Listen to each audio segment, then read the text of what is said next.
On this episode, we travel to some of the deepest parts of the ocean in search of the monsters of the deep. Whoa! Whoa, it's a head shake. It's pulling line, pulling line. It's always great to see the dawn break on the water. And as we headed out nearing our destination after a 3-hour trip from port, the forecast conditions revealed a magic day.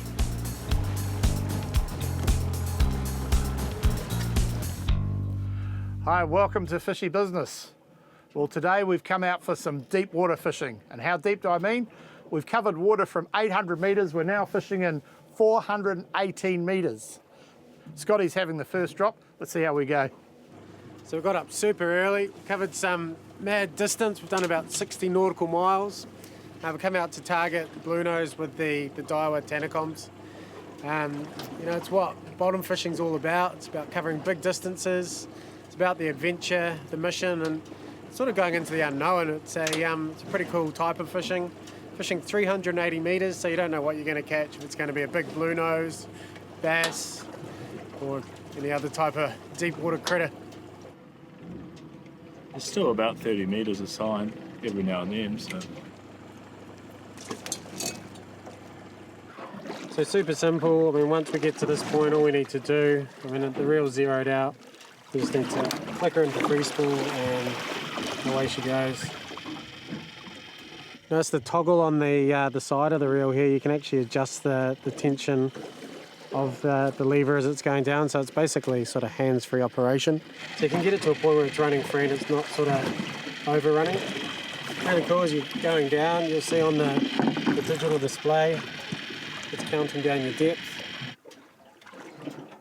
Scott soon had his bait sitting right on the spot, and the bite was instantaneous. So we just had a bite and we just got a hook up. That'll show you the benefit of the bent bait. We're fighting the fish, it's keeping a good angle in the rod. We're not in any danger of that rod point loading. It looks too good to be true. You put your bait down, a couple of minutes later you're fighting a fish. We should be drinking a beer, it's that easy. He's starting to put up a better account for himself. Reel's working a bit harder. So when you've got a fish on and it's coming up, what you'll quite often find is that a blue nose will fight for a lot more of the way. So if your fish is fighting, it's two things. It's a blue nose or it's a shark. So hopefully we've got a blue nose on. Blue nose are also known as blue-eyed trevally or blue-eyed cod in Australia. They are a schooling deep water fish that tend to sit high in the water column over reefs and foul ground. They feed on a wide range of food from small squid to large gemfish. They're coated in a thick slime that can make them very slippery when handled, so it pays to use a gaff.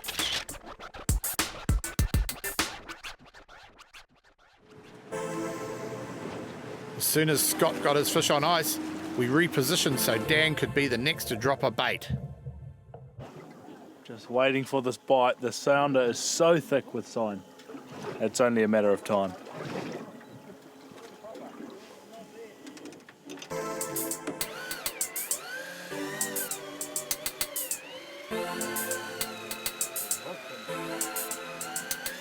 Well, your anticipation, ooh. Got rewarded there, Dan. Oh! This one's putting up a little bit of a fight too. Oh, it's tiring stuff.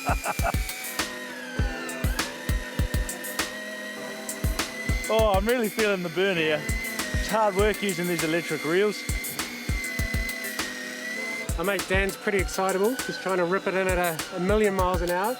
Still need to treat it like a normal fishing ring. After the fish is pulling line, you need to let it take line, and you can ease the power back on, so you still can fight the fish through the toggle. No, there's no chance this joker's getting away from it.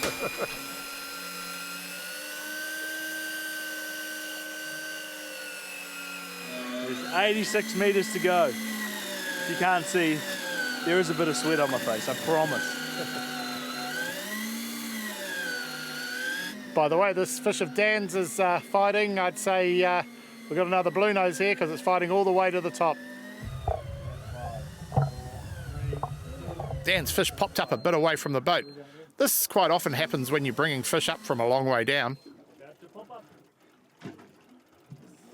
What have we got here?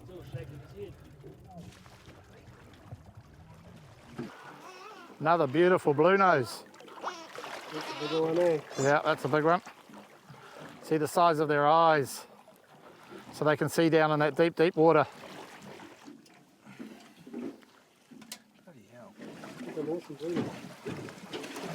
That. It's a decent sized fish. That's a big chunk of fish. Might have not been sweating when I was winding it in, but definitely working up a sweat holding it. That is a good fish. So what size do they grow to, Scott? Well, you hear of people catching them over 35 kilos, so you know, double that size, which would be a pretty impressive fish to see. But I mean, this is the kind of place you could catch one of those fish. So these ones you'd probably classify as the good eating fish. They are, yeah. Well, this time of year they come in to spawn, so quite often they'll be full of roe. So that's beautiful to smoke up, and you get a lot of nice eating fish off blue nose. So yeah, it's worthwhile doing the miles to come in to catch these beautiful fish. Must be my turn now. No, you're on the camera, mate. Next, Scott goes freestyle and I get a chance to drop a bait to the depths. The head shake is pulling line, pulling line. That's what you call a monster from the deep. Fishing in over 350 metres of water, Scott decided to drop a med-eye jig to the bottom, while I dropped my first bait for the day. Well, Scotty's hooked up and got a nice blue nose. Dan's got an even bigger one. I'm third drop down, and this is seriously the third drop of the day, so here's hoping. So I've just hit bottom. So normally what you do when you do that is you just take up 10 or so winds just to make sure your sink is clear of the bottom. Those fish are, way up off the bottom. I was expecting my line to tighten up, but I just kept winding. I started to think I'd been bitten off or I'd lost my sinker. After winding 10 metres or so, I still had no weight. No weight. Oh, there we go, just picked up the weight. There we go, got a fish. And pretty much on cue. Just got the weight on, hooked up. Oh.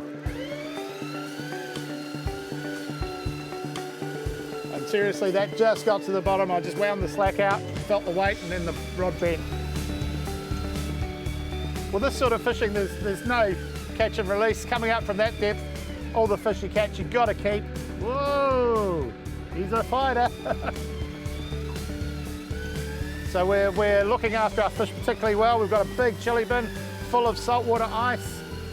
Chill the fish right down, and we'll just catch enough to feed ourselves, maybe a few friends as well. Yeah, drop the old Daiwa med-eye jig down. Med-eye stands for blue nose in Japanese, and yeah, seem to like it. So what weight was the jig? 750 grams, just because we're so deep. That's a pretty cool looking rig you got there. It is.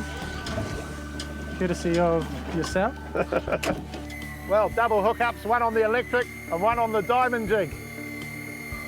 This is fast and furious fishing action. The only problem is by hand, and 400 metres it's a long line to the top. It's right though, worth it.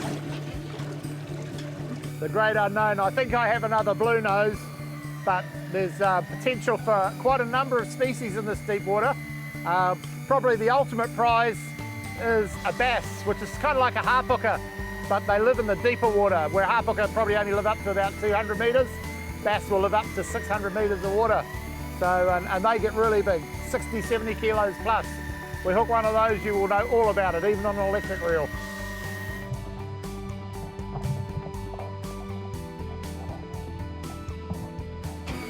You just got a nice little blue nose on the jig.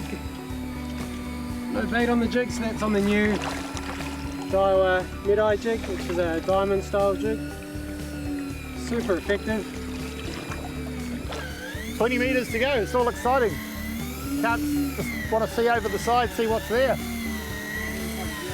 Get the gas.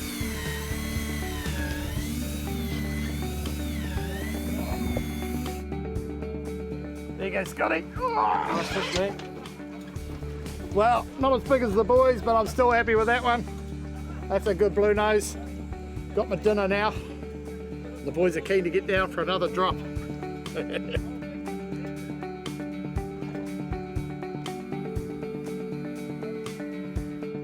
Well, it's really happening today. It's just all on. And we've got the conditions bang on. The weather forecast was perfect. But just remember, this is a long way from home, so don't take any chances. If the weather forecast is dodgy, it's just not worth it. Adam set me up with a special rig, so I'll soon tell you if he knows what he's doing or not. I added some big soft baits to Dan's rig, and with a few fish on the board, the boys' baits started getting bigger. We were using squid and skipjack, and all our rigs featured a light to attract the fish, which is a must in these depths. Wind it up a little bit further off the bottom. Protect your sinker, but they also feed quite high up, so you don't need to be touching the bottom. Big bite, big bite. Yeah, now we got the big rig involved now, so yeah, that was a pretty solid bite. Put some bigger hooks on, got 16 bars on now to try and get through the smaller fish. Hoping for a bass, but I think it's going to be another blue nose, which isn't a bad thing. Was, hey Scotty, I'll race you to the top. I don't even think you got a fish on. I did. Did he fall off? Yeah. No, he didn't. You got nothing. Nah, I got it. He's trying to tamper with my fishing skills. It's all action, mate. It is. Another nice little blue nose. Is that what we call a pan-sized one? Yeah, it's a little pup. And then Dan's hooked up as well to something that might be a bit more substantial. Nice. Freestyling it there, Dan. Yeah. I thought I was hooked around Scotty, but he obviously just took my bait and started swimming up with it.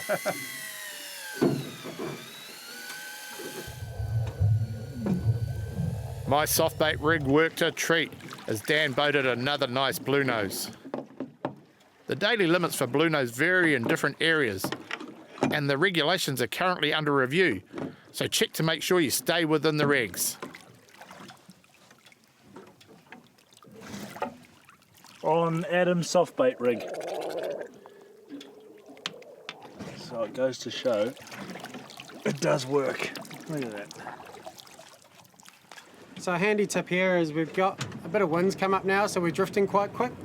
So if your angler's getting too much line angle, what we want to do is we want to kick the motor into reverse. Keep an eye on his line. You don't want to run over his line. It's going to create a massive mess in the prop. But you also, you're going to let your angler keep his line up and down, less line out. It's going to stay in touch with the bites a lot better. So I've just done my second drop for the day. It's just been all go. I've been mainly filming the boys and they've just been hauling in blue nose and we've got one bass. But this one definitely has a bit more horsepower to it. It's got a lot of weight. I was excited. I dropped the soft bait rig back to the bottom and the electric reel was definitely working hard to lift this fish.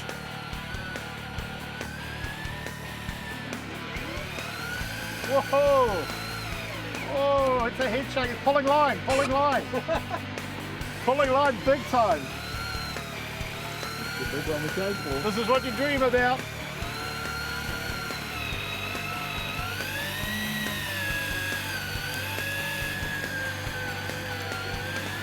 I don't know what this is, but I'm really hoping it's one of those monsters of the deep.